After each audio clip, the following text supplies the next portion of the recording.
Vlog número 17, acredito, 16 ou 17, eu sempre perco as contas, estamos aqui já por volta da 1h23 da manhã. Gravei um podcast anteontem, já está no ar, no canal O Sucesso Deixa Seus Rastros, o sucesso deixa rastros, realmente o sucesso deixa rastros. Essa entrevista que eu fiz com o Jean foi maravilhosa. Nesse canal a gente fala de empreendedorismo, aqui eu faço mais uma conversa mais intimista, como se estivesse conversando com amigos, espero que você se sinta bem com essas conversas e hoje eu vou abordar lembrei de um fato, vocês lembram, né? Obviamente que lembram, quando Suzanne Richthofen cometeu o crime bárbaro ali junto com os irmãos Cravinho e acabou ceifando a vida dos próprios pais, né? E eu lembro que nessa época, quando aconteceu esse episódio, uma conhecida fez um comentário, né? Alguém comentou, gente, que mundo caótico. E eu lembro dela comentar embaixo disso lá no Instagram, numa notícia, ela falou assim, não é que mundo vamos deixar para os filhos, sim, que filhos nós vamos deixar para o mundo. Eu lembro nitidamente desse comentário e realmente assim, o que educar uma filha mulher, eu tenho duas, então eu não tive filho homem, hoje eu crio meu enteado desde os 4 anos, então eu vejo que é diferente o jeito que você vai preparar essas crianças para o mundo.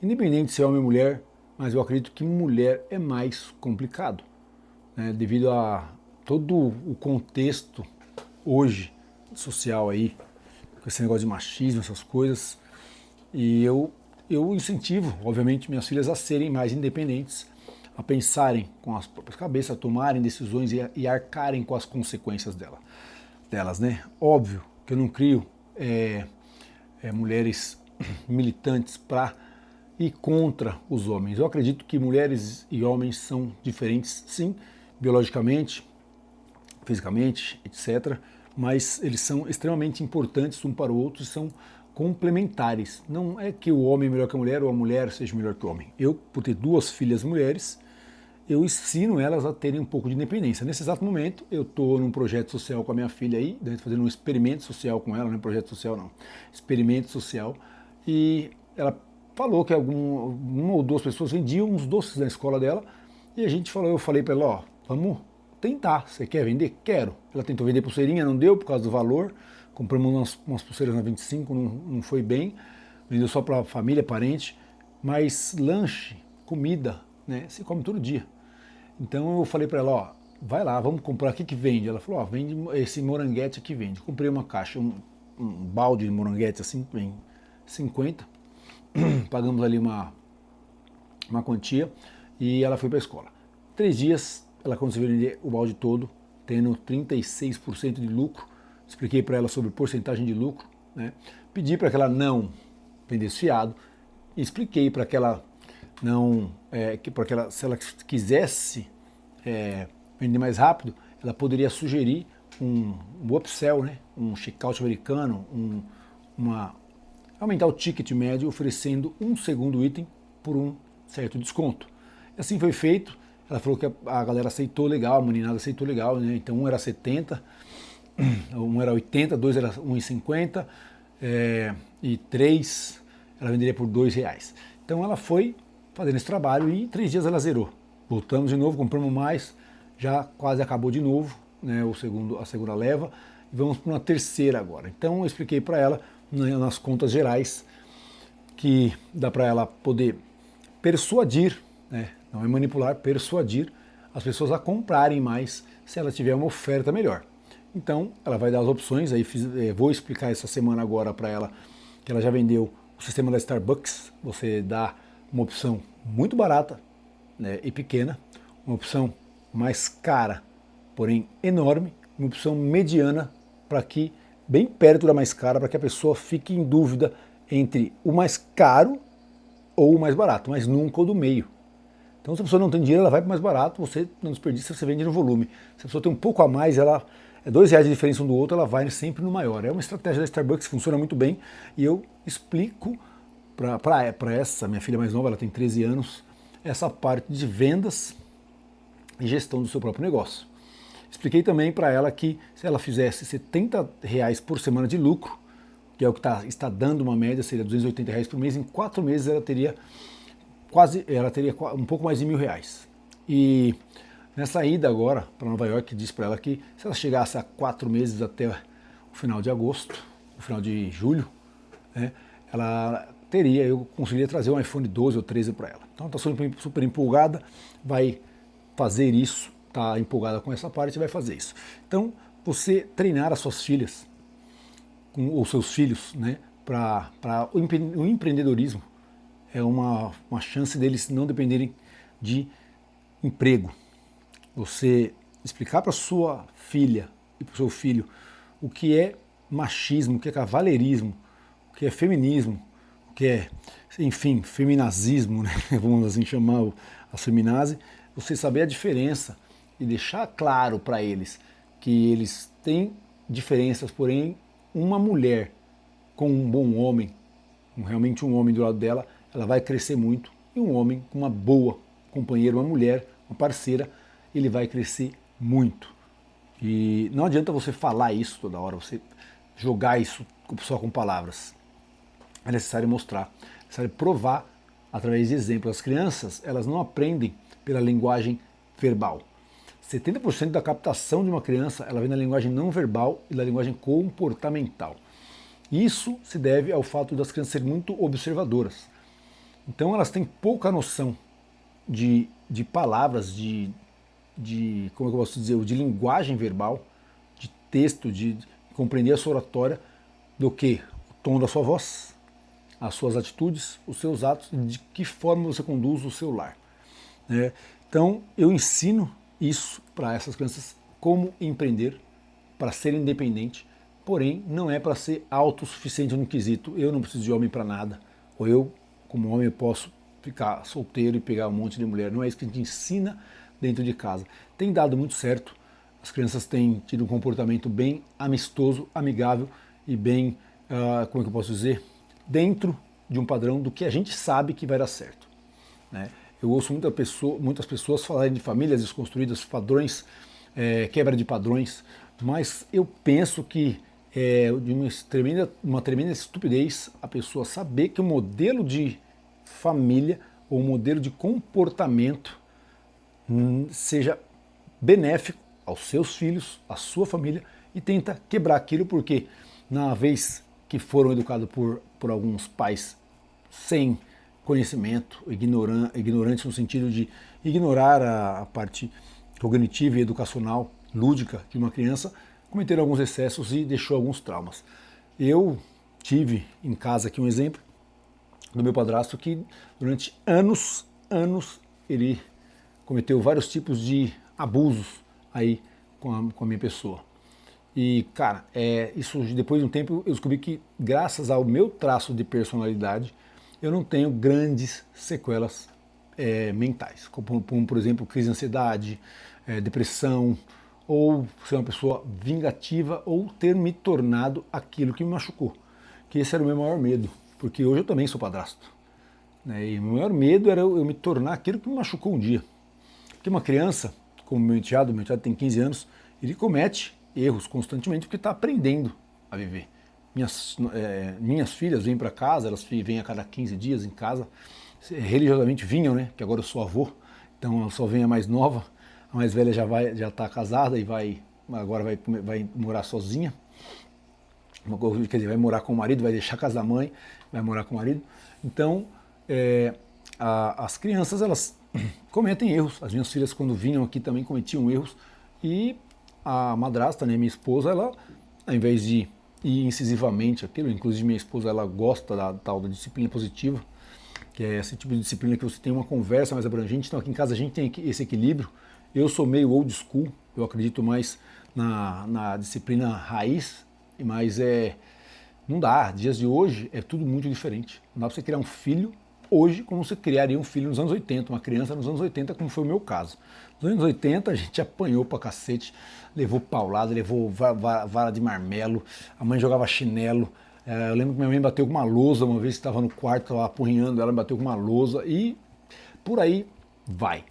Tudo isso veio eu vim de uma geração que era dessa forma e ninguém morreu por isso, e tá tudo certo. Alguns ficaram, sim, perturbados, né? Alguns pais exageraram um pouco, né? Não dá pra falar que ninguém morreu por isso, não dá pra falar, porque alguém deve ter sofrido alguma consequência. Nessa época, depressão era coisa de rico, nessa época, ansiedade não existia, né? Nós não tínhamos tempo de ter ansiedade. Nessa época, se a gente fosse numa festa e tirasse um monte de foto com uma Kodak de filme de 36 poses, se você fosse uma família mais humilde e ela tivesse uma câmera de fotografia, a sua família ia fazer 12 fotos contadinhas no aniversário, mais 12 num casamento, mais 12 numa ida à praia.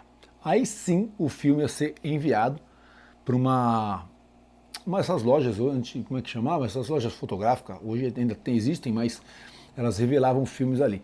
E ali isso demorava 10, 20 dias para ser revelado. Era um processo bem demorado. E muitas das vezes a gente ia buscar e tinha queimado, a gente ia perder todas as fotos. Então a gente estava acostumado com esperar, tinha que ter paciência, estava acostumado com decepção, frustração. Porque muitas vezes a gente não via a lembrança de algum momento. Ou até mesmo você abria a máquina e acabava queimando uma parte do rolo, só saía uma parte do filme, ou não tinha como conferir a foto e você saía lá todo cagado na foto e não tinha o que fazer. Igual hoje não, você bate a foto, não sei, não gostei, troca lá. Então é bem diferente, tudo está imediatista. Você bate uma foto, a Polaroid foi um espetáculo, quando batia uma foto e saia na hora, aquilo já era um absurdo de evolução. E quando começaram a revelar em uma hora, revelação em uma hora, aquilo era um espetáculo. Você ia ali, mandava revelar na hora do almoço, antes de você almoçar, ia almoçar, voltava, estava pronto as suas fotografias. E aí as coisas começaram a desandar. Né? Aí que a giripoca piorou, porque nós criamos o hábito de achar que tudo tinha que passar a ser no nosso tempo. Eu falo a gente, né, porque até nós adultos pegamos um pouco desse hábito, porque hoje é tudo muito rápido. Imagina uma criança que nunca passou por essa fase de esperar as coisas acontecerem. Então, educar os filhos, deixar filhos melhores para o mundo que está vindo aí, é uma missão que eu acredito que eu tenho cumprido bem. E eu quero continuar cumprindo bem. Minha filha teve o seu primeiro filhinho agora, são 6 meses, acabou de fazer 6 meses, e ele já vai ser encaminhado. Eu tô novo, então eu vou conviver com essa criança durante um bom tempo, e óbvio que eu não vou ser um vô com açúcar, né? Eu não vou, minha avó era cearense, era descendente, não, minha avó era cearense, meu pai era descendente nordestino, mas minha avó era diretamente do Ceará. E Dona Maria, rapaz, o negócio era louco. Apanhei da minha avó, apanhei do meu avô, apanhava das minhas tias, o bagulho era louco, não tinha essa não. Errou, pau, chicote estralou.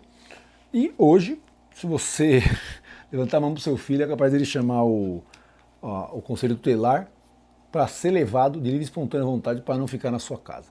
Mas quando um pai raiz começa a passar por essa fase, se ele perdeu a mão no filho, ele vai por esse lado, a coisa está realmente muito feia. Né? Já chegou num ponto que já não tem mais o que contornar quando a criança manda. Então, dias e dias eu trabalho no estúdio de tatuagem, eu vejo que alguns pais trazem seus filhos para acompanhar a sessão, e hoje as crianças estão bem mais complicadas, estão bem mais difíceis, não é tão simples quanto a gente imagina, né? Porque acho que no olhar do pai, aquela teimosia é tolerável.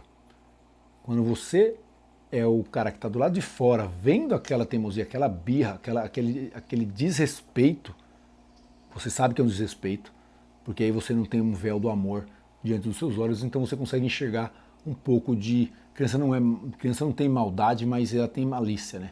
Então a criança às vezes ela é maliciosa no sentido de manipular o pai com algum comportamento um pouco mais manhoso, um pouco mais birrento, um pouco mais incisivo. Se ele quer alguma coisa, ele chora, esperneia, faz cara feia, chantageia emocionalmente os próprios pais. E, como disse um amigo meu hoje, os Enzos estão fazendo 25 anos agora, 23, 25, tendo filhos. Então você imagina um Enzo, Valentina, Lorenzo criando essas crianças. Isso é só uma analogia aos nomes que foram dados para essa nova geração. Não que todo Enzo seja assim, mas acontece bastante.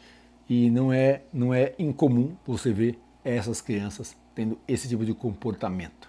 Então, o melhor dos mundos é você estudar no sentido de você evoluir mentalmente, ter a sua evolução pessoal, desenvolver-se como pessoa para poder educar seus filhos, para que seus filhos também possam passar adiante esse legado de desenvolvimento pessoal. É isso que eu insisto. Façam algum treinamento de desenvolvimento pessoal de alto impacto, como por exemplo, vou falar de novo aqui do método CIS do Paulo Vieira. Gosto muito, já fiz ele uma vez e sou convidado constantemente, mas não é tão barato, eu faria uma vez por ano até o método, ou o método Protagon do Wendel Carvalho também é outro método muito bom. Se vocês não sabem o que eu estou falando, se você está assistindo esse vídeo e não sabe o que eu estou falando, procura, digita aí no Google método CIS, né? Não tenha preconceito com a palavra coach, você vai precisar de um coach. Coach significa treinador, ele vai treinar você com ferramentas de alto impacto emocional que vão criar sinapses neurais em você que vai te marcar naquele momento e você vai carregar aquilo por um bom período. Se você conseguir aplicar todos os exercícios, todas as tarefas que ele coloca para você depois do treinamento, isso vai virando um hábito.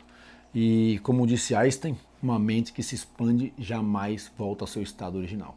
Uma vez que você descobrir o que é o desenvolvimento pessoal, você começar a se desenvolver como pessoa e entender que isso é importante não só para você, como para os seus descendentes e para a sua família, aí você não vai parar mais de estudar, não vai parar mais de treinar, não vai parar mais de buscar conhecimentos para se tornar uma pessoa melhor. Por exemplo, nesse exato momento eu estou estudando muito a parte de oratória, storytelling, retórica, rapport e comunicação assertiva. São áreas que eu quero melhorar na minha pessoa. Então, uma outra área que eu preciso melhorar é a produtividade. Saber lidar com a gestão do seu tempo e a sua energia aplicada no tempo vai te ajudar a realizar mais tarefas durante o dia, ser mais assertivo nas tarefas, na organização das suas tarefas e te sobrar mais tempo na sua vida e mais vida no seu tempo para que você aplique esse tempo com a sua família, com as pessoas que você ama. Porque no final é só sobre quem você tem e não o que você tem. Meu nome é Charles Veras, esse é o canal Verta Creations, esse foi mais um vlog diário aqui no nosso canal. Então fica com Deus, te vejo amanhã e não se esqueça, a vida é um sopro.